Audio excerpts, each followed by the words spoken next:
para sa bahay po namin. Yun lang. Direk, anong paborito mong niluluto para kay Miss Julia? Actually, hindi ko maintindihan. Ang pinaka-lagi siyang nire-request sa akin, pares.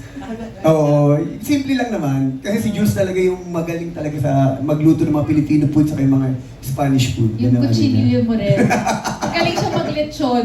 Wow. Yun yung hindi alam ng tao. Pero puro paso naman ang inabot ko bago ko talaga natutunan siya o na perfect siya. Oo. Yan. Okay, so ano raw ang mas matimbang? Good food or quality time together? I think, para sa akin, pareho po eh. Hindi mo masasabing quality time lang eh. Kasi, pag nilutuan ka, kasi like kunyari si Jules kasi, ang pagluluto mahabang oras eh. Ginugugol mo dyan eh. Kumbaga nagpapagod ka dyan, di ba? Sabi nga nila, kaya minsan mas masarap yung pagkain dahil may halong pagmamahal. Bukod doon, kapag naluto niya ng gano'n, yung bonding naman namin sa sa pag-uusap namin, sa pagkukwentuhan namin. Siyempre yung mga proseso, sabi ko nga, yun naman yung panahon ko na ako naman ang kukwento sa kanya tungkol sa mga pinagdaanan ko pong maghapon. Kaya para sa akin, pareho siya. Mas pareho yung timbang niya para po sa akin. Yes. At saka quality time nila yung pagluluto ng good food. Di ba?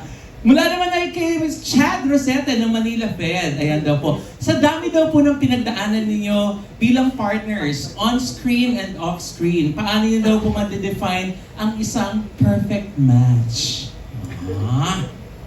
Sa akin, siguro maganda po talaga yung may center kayo, which is si God. Yun yung blessed kami na nakakita ko ng partner na ganun. Kasi at the end of the day, lahat naman tayo bilang Pilipino, family-oriented eh. So parang yun, lagi na yun kasama sa makikilala nating partner.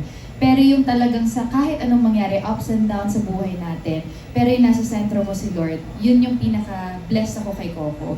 Kasi ganun siya kahit ano yung blessing na dumarating sa kanya, yung faith niya sobra talaga. And nakatulong yun sa relationship namin. Kasi syempre, wala namang perfectong tao, walang perfectong relationship. Pero lahat ng mga pinagdadaanan, happy moments, ups and downs, parang lagi talagang siguradong matatag because meron kayong sentro. Saka ako share ko lang, kaya siguro kami tumagal yung relationship namin. Una, syempre kami, honestly, di ba, dati pa to eh, lagi na kami pinag-uusapan eh, na parang sila na yata eh, or gano'n. Kasi talagang kinip namin na private yung relasyon namin. Kasi alam naman natin sa show business, di ba? Pag marami nang pumapasok o marami na nakikialam sa personal ng buhay, doon minsan nagkakaroon ng problema. Which is kami natutunan namin, sabi ko nga, sa haba ng proseso, ang pinaka-key, yung marespeto kami sa isa't isa. Kasi sabi ko nga, yung pagmamahal kasi minsan, pag bago kayo, matindi, di ba? Baga, bugso ng damdamin eh. Pero pag wala kayong respeto sa isa't isa, later on magpipade yun. Kami ngayon, sabi ko nga, yung